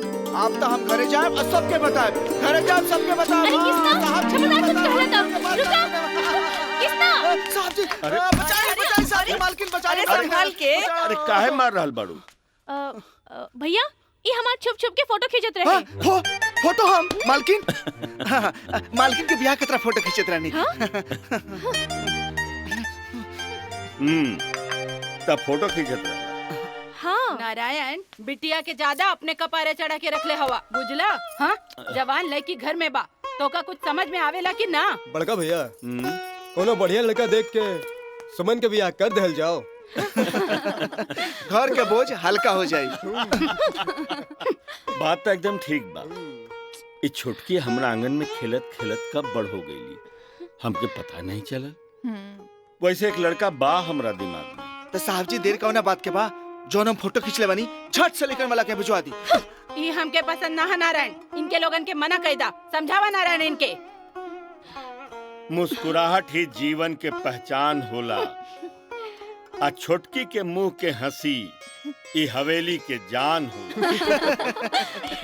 जैसन घर परिवार के हम सपना देखते रही, भगवान हमार सब सपना पूरा करते हैं।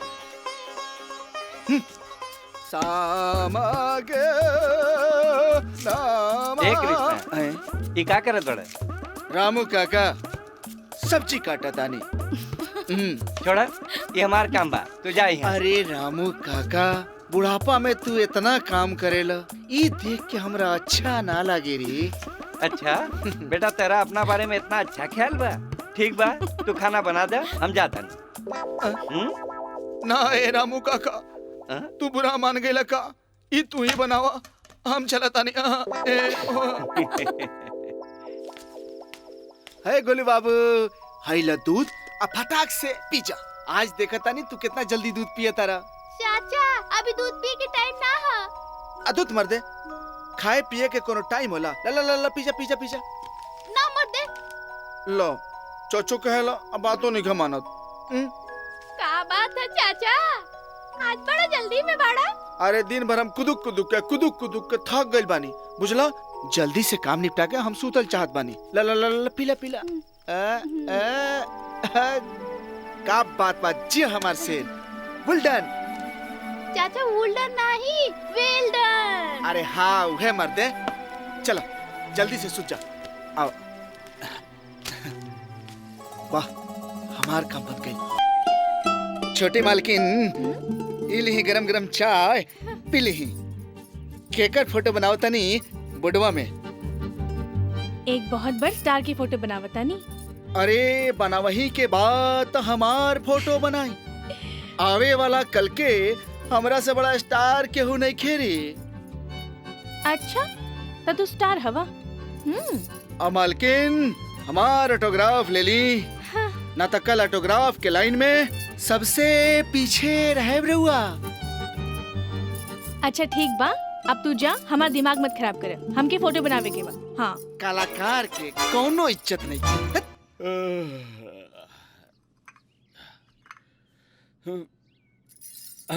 खुश रहा खुश रहा।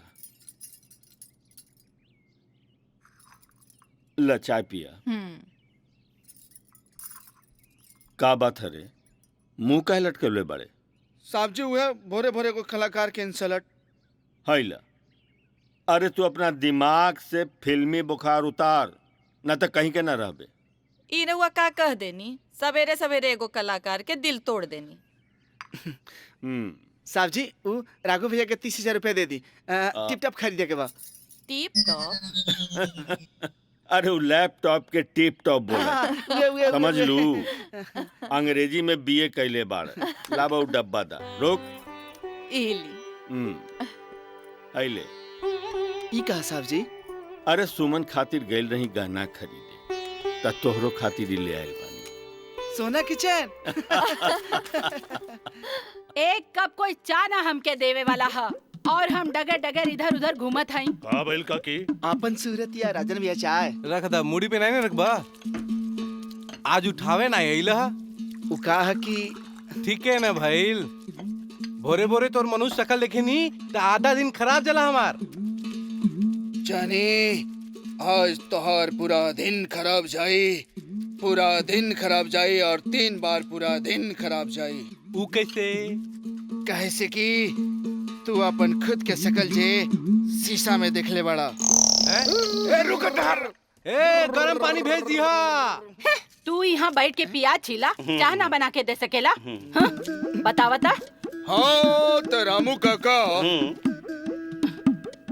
मलाई छट के चूना मार के बुढ़िया काकी के चाय पेश खाई जाए। हाँ, मलाई छाट के और चूना मार के हमके चाय दिहल जाए और तोहके मलाई खियावल जाए। मुझौसु कहीं का मारब तोहर मुंह थोड़ा जाए। काकी काकी मलाई वाला चाय पियला से बुढ़ापा में सीना में कफ जम जाला, आ जब चूना जाई तो ओकरा के कतर कतर के बाहर निकाली। अरे कतर कतर के हम तोहके न कतर दे और मन तो करत के लकड़ी के नाई तोहके मरोड़ के चुलवा में फेंक दे। ई शांति देवी ना करे की सरवा कौन शिकायत हमार करत हुए? अरे तोहरा देही में ललिता पवार शशि कला दोनों के आत्मा समाई बा। अरे मुंह झौसु कहीं का हम तोहके मार मार के छूर दे। भूत भड़कल बा। भागत कहां बाड़े? प्रणाम भौजी। खुश रह राघव बबुआ, जी। ई ला पैसा। हमरा मालूम बा कि तहरा बहुते काम बा, लैपटॉप खरीद लिया। लेकिन भौजी रउआ कैसे मालूम बा कि हमरा के लैपटॉप चाहिए? अरे वो बा ना सुई में पड़ल डोरा, जे घर के सब मोतियन के पिरो के रखेला, आपन किसना। प्रणाम प्रणाम। हटा। ओए कहाँ सवेरे सवेरे झाड़ झुर के? जायदा जय बा, सुबह सुबह जतरा खराब करता है हमार।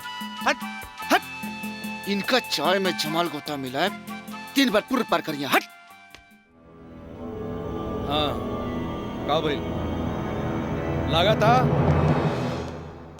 वो हरामजादा ठेकेदार के दिन भर गइल बा कि राजपुर में हमार हिस्सा देले बिना ठेकेदारी तो दूर, वो यहाँ से जिंदा भी ना लौट सकेला।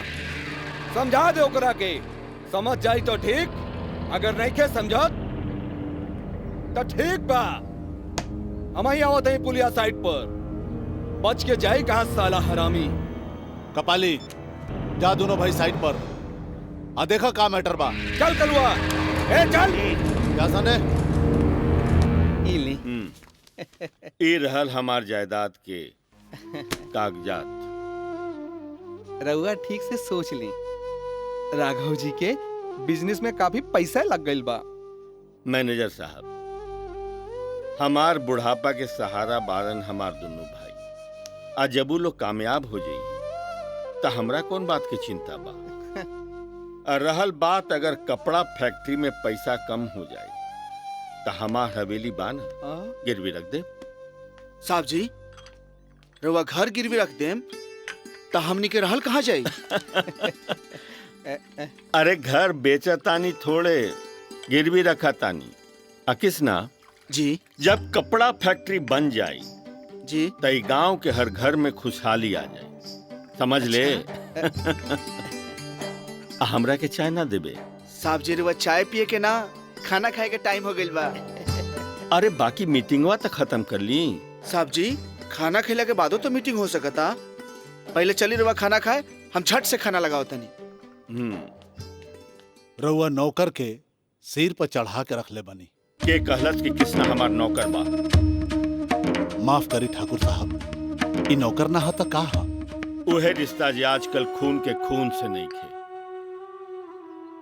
बेटा के बाप से नहीं खे, भाई के भाई से नहीं खे। ये हमार जिंदगी के ऐसा मोड़ पर मिलल रहे जब एकर सर से माई बाप के साया उठ गए रहे। हम एक दिन शहर से आवत रही। अरे गाड़ी रोको!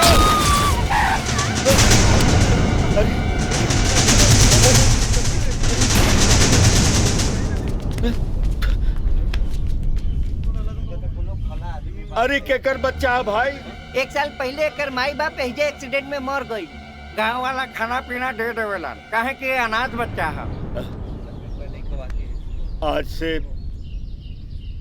आज से ही बच्चा अनाथ ना रही, और कृष्णा भी आज तक यही रिश्ता निभा रहल बा, और हम भी निभा रहल बानी। हमरा के माफ करी। अच्छा तो ठाकुर साहब, अब हम चलत बानी, हमरा के इजाजत दी। 2-4 दिन के अंदर में ही रउआ के बैंक के चेक मिल जाई। अच्छा ठीक बा। प्रणाम। प्रणाम। बहुत मजा आयल ना? अरे ओहो, कितना बार कहने की तू लोग हमार खाना पर इंतजार मत कर। अरे तू लोग अब सियान हो गई बाड़ा। बड़का भैया, सियान होगा का मतलब ई ना होला कि आदमी अपन परंपरा के झूठ कर देवे। काकी, भूख जोर से लगल बा का? अरे बचवा लागल ह त का, पर इनके अइले बिना कैसे सब कोई खाना खाए। जियतानी हम तहरे आस में। हमार देवी देवता के प्रणाम। का है मैडम, का टुकुर टुकुर ताकतारू हैं? सुजा सुजा।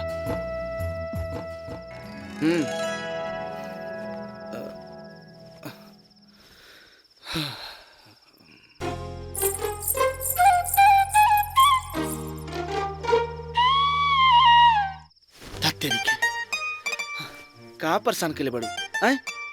सुते दा ना, हमरा बिहाने बिहाने उठे के बाप बुझाइल। चला तू सुत जा। हाँ, गुड नाइट।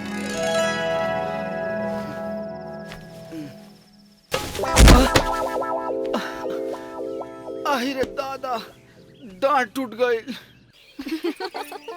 मालकिन, ये किसना खुद के ना बहुत बड़का सुपरस्टार समझेला। मालकिन, ला नाम लेते ही शैतान हाजिर। मालकिन, ये राउर मनपसंद हलवा ली खाई। ठीक बा खा ले, लेकिन सुना, काल हमरा के फिल्म देखे जाए के बा। फिल्म? हाँ, लागल रहे राजा जी। लागल रहे राजा जी? सुना, तोहार ई काम बा कि काल तू जाके 4 गो टिकट खरीद ली। हम डायरेक्ट कॉलेज से सहेलियन के साथ ओहिजा पहुंच जाए। चलो भाई, चला जल्दी। 10 के 20, 10 के 20, 10 के 20, 10 के 20, 10 के 20, 10 के 20, 10 के 20, आगे वाला 10 के 20, 10 के 20, 10 के 20। लो जल्दी ला, 10 के 20, 10 के 20। अरे जल्दी करो, पैसा जल्दी दो। 10 के 20, 10 के 20, 10 के 20, 10 के 20। लविया 10 के 20, 10 के 20। अरे जल्दी पैसा।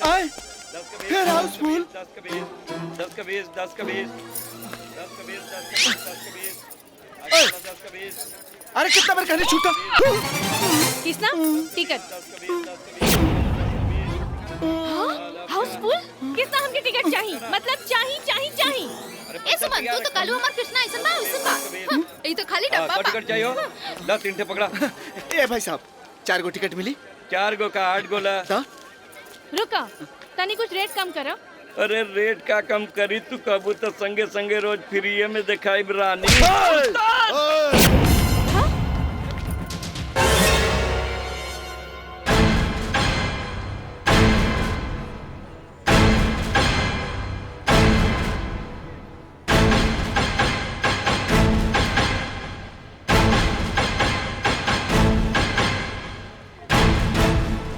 का रे, गांव देहात से आके यहाँ रंगदारी कहलस तो के मरले? हाँ, कहीं हम चुन लेहनी तब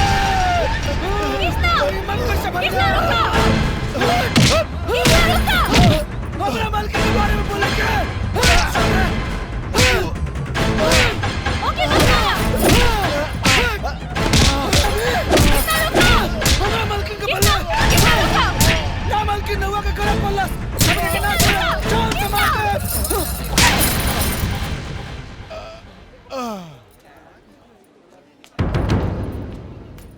ए सुमन काहे मारलू तू बेचारा के तो के मालूम नहीं के अगर हम ओकर ना रोकती तो किसना कर जान ले लेत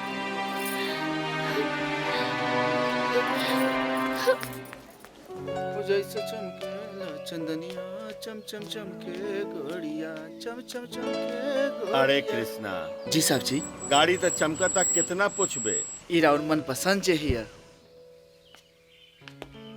आए आए चौधरी वीरेंद्र सिंह जी ठाकुर साहब जय श्री राम जी की जय श्री राम ठाकुर साहब ऐसे अचानक रास्ता कैसे भुला गई रउआ से मिले आइए भीतर आइए आई बैठी जी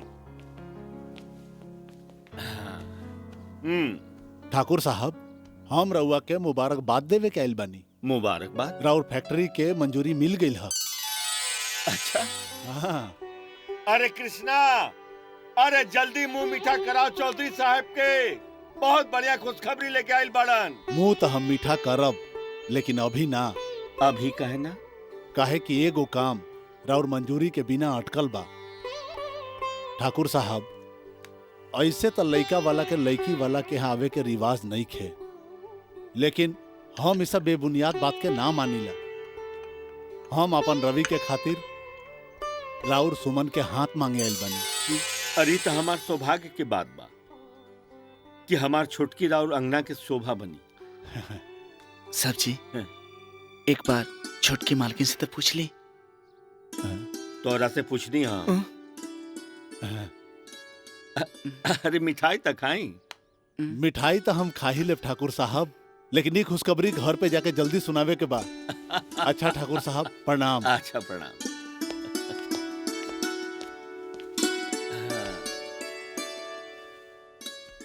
काहो किसना छोटकी मालकिन के तब ब्याह फिट हो गई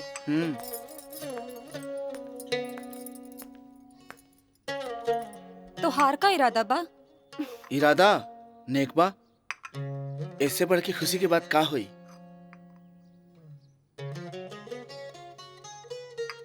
ए राजा तू चाह बताई खुशी दुगना हो सकेला वो कैसे रे देखा हम हो कुंवार बानी और तू हो बड़ा ता बोला ना का इरादा बा अपन शकल देख ले बड़े जाके शीशा में पहले देख गोबर के चिपरी जैसन लागेला हम तक कौनो हीरोइन से ब्याह करे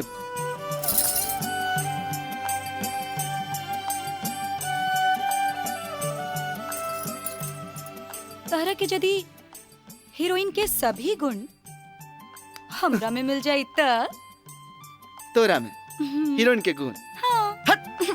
मुझे से जंग बहादुर नाव है हमार अरे तो हम कहिए तो सुनता नहीं लेकिन आज तक ठाकुर दिन दुगनी रात चौगुनी तरक्की करता ओकर आज तक कुछो ना कर पौला जंग बहादुर जी ठाकुर साहब के फैक्ट्री के मंजूरी मिल गई बा और एक खुशी के दुगना करे खातिर चौधरी अपन बेटा के शादी ठाकुर के छोटकी बहन के साथ तय कर देले ये काम के बाद बा ये काम के बाद बा यह काम के बाद बा कपाली जंग बहादुर नाम है हमार बड़का बड़का जंग जीतले बानी तई ठाकुर कौना खेत के मुरई हरे तबाही के ऐसन फसल उगाई कि ओकरा घर में लहरात खुशी हमेशा लाऊ खड़ जाई। ठीक है। ओकरा जिंदगी में खाली पतझड़ रही। इला बबुआ खाला। भौजी का बात बा सुमन? भौजी कुछ पूछे के रहल। का पूछा? भौजी रवा की याद बा हमार सहेली गीता सांझ के ओकर बियाह बा, हम जाई? अरे तो जा ना। बाकिर भौजी भैया के हम समझा दे। अच्छा भौजी जा। हाँ ठीक है, काम करो। मालिक आ गए। राम राम मालिक।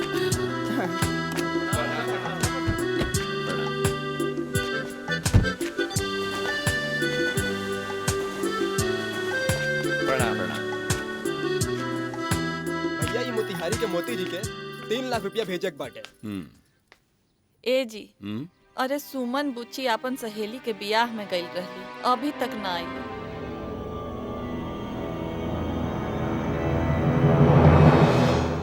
अरे में चिंता के कौन बात बा? शादी ब्याह के घर में देर सवेर होइए जाला।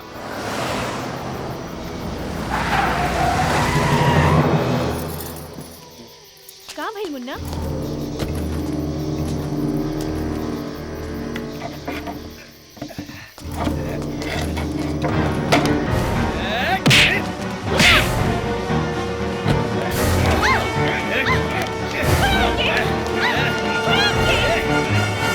जी जा जाके सुमन के लिए आवा जा। ठीक बा जाता नहीं।